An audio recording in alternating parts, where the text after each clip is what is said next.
Today's video is sponsored by the Pokemon Company International.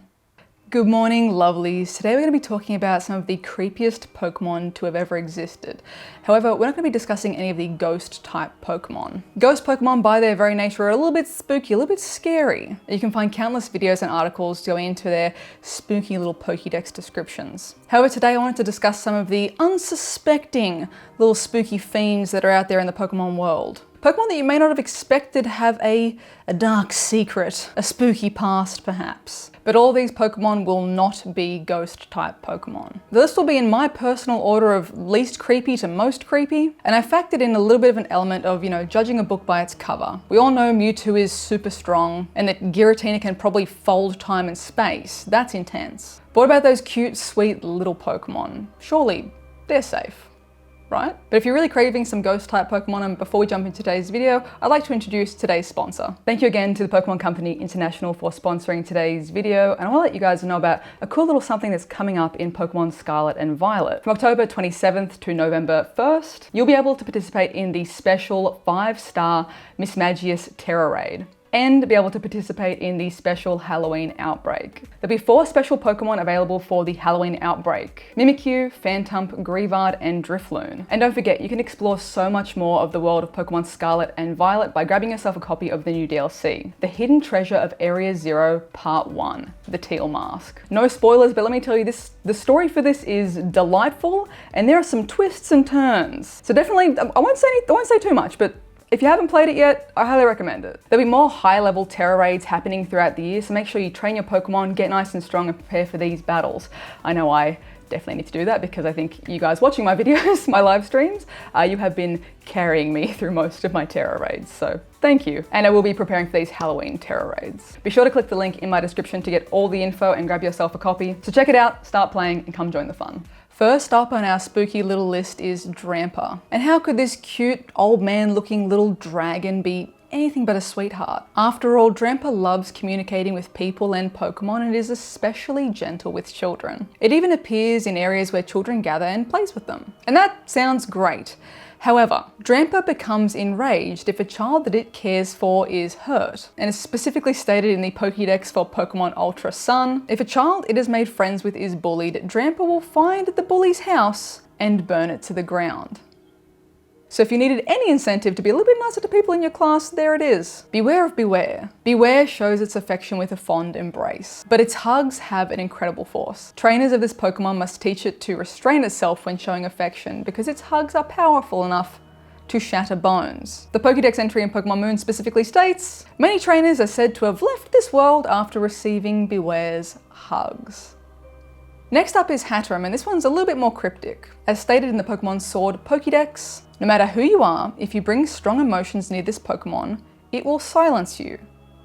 Violently. Now does this silence mean like mute silence, or silence as in like forever silence? This one's been on my list for a while and we didn't have a lot of clarity on this one until recently. But with new Pokédex entries for Pokemon Scarlet and Violet, we have this information. And as intense as this might be, it might actually be a reason to take Hatterene off the list. To this Pokemon, strong emotions apparently feel like incredibly loud noises, even if the emotions are happy ones. The moment this Pokemon finds someone who is emitting strong emotions, it will pummel them senseless with its braids to silence them. Now, I don't know about you, but if I'm getting pummeled, I'm surely going to be feeling a strong sense of emotion. Possibly more so than before the pummeling, unless I get KO'd, in which case I'm probably not going to be feeling many emotions at all, which seems to be the case. I think this additional information makes it a little bit less cryptic, and honestly clearer that Hatterene probably just has some sensory issues, and as trainers we should be responsible and just give Hatterene its space. Give it a nice quiet place to be chill and free of the intense, emotional sounds of us. So you let me know, should we take that one off the list or leave it on? Hypno and Drowsy, probably one of the most famous creepy pairs for sure. Drowsy has the ability to put people to sleep and to sense a person's dreams. This is because it wants to know what types of dreams it will be eating.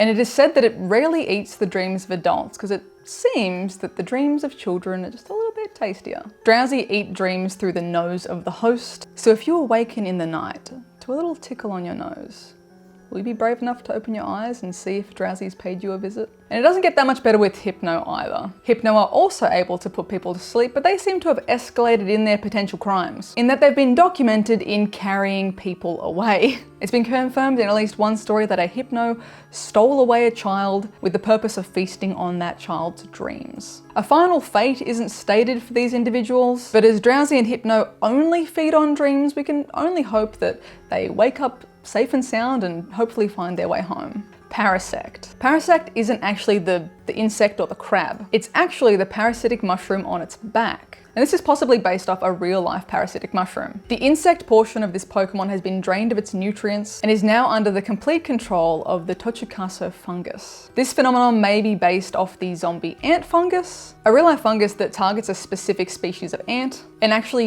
impacts the behaviors and actions of that ant. Sadly, removing the mushroom will cause Parasect to stop moving. Next is Araquanid, and no, not because it looks like a big spooky spider. It's because small Pokemon can drown in its water bubble. Araquanid can use the bubble around its head as both a shield and a weapon. It headbutts its enemies with the bubble, and smaller Pokemon can be sucked inside and sadly drown. Subdue prey can also be stored inside the bubble when Araquanid's not hungry. However, it can also bring weaker Pokemon or treasures into its bubble to protect them and keep them safe, which just works out if you're a water type, but you know. Now, these differences in the scary and kind behaviors can be seen in the Pokemon Sun and Moon Pokédex entries, but the Pokédex entry in Pokemon Ultra Moon states, it has a habit of storing things it values in its water bubble. If its trainer doesn't watch out, Araquanid will try to put them in its bubble.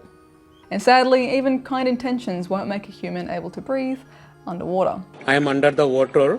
Please help me. Sliggoo. Now you might be thinking, what's so scary about a snail? Well, an almost 1 meter tall snail, but a snail nonetheless. Well, Sliggoo's body is covered in a sticky mucus that it secretes. And this mucus can dissolve anything. Because Sliggoo lacks teeth, and this is actually different to regular snails, it sprays this liquid onto its prey and slurps them up once they are dissolved. And you might be thinking, well, that's fine. Sliggoo knows that I'm not food, right?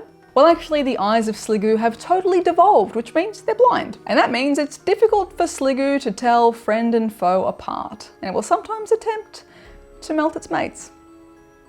Espurr. Espurr's ears are quite large compared to its body, and they're folded down. Beneath its ears are 2 ring-shaped yellow organs. These organs emit Espurr's immense psychic power. It has no control over this power, and the power could leak out at any time if its ears were not sheltering the organs. It has enough physical energy to create a blast radius of 300 feet, or about 90 meters. And while the measure for the intensity of that blast radius is mixed, the concerning factor to me is how hard it has to work to contain that power. Its blank expression barely changes because behind those eyes, Espurr is stuck in a perpetual struggle, trying so hard to contain its psychic powers. And I think it gets a little bit worse when it evolves to Meowstic. Look at that sweet kitty cat, surely nothing could go wrong. Meowstic has the same organ under its ears, but now it has the potential to emit psychic energy powerful enough to obliterate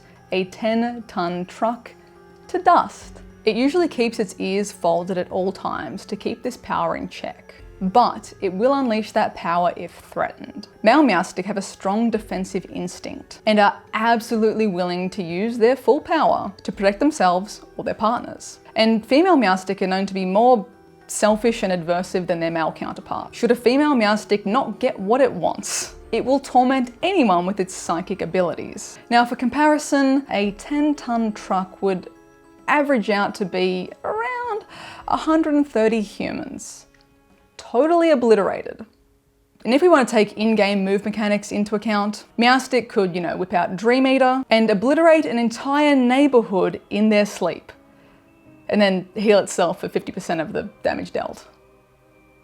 You know what? Suddenly ghost-type Pokemon don't seem so spooky anymore. Leave a comment down below, what non-ghost type Pokemon do you think is the spookiest? What other cool Pokédex entries are out there that I don't know about? Massive thank you again to the Pokemon Company International for sponsoring today's video. Again, be sure to go click the link in my description to check out more about the spooky terror raids happening or to grab yourself a copy of the new DLC. As always, lovelies, I hope you're having a wonderful, wonderful morning, noon, night, whatever time it is for you, and I'll catch you guys in the next one.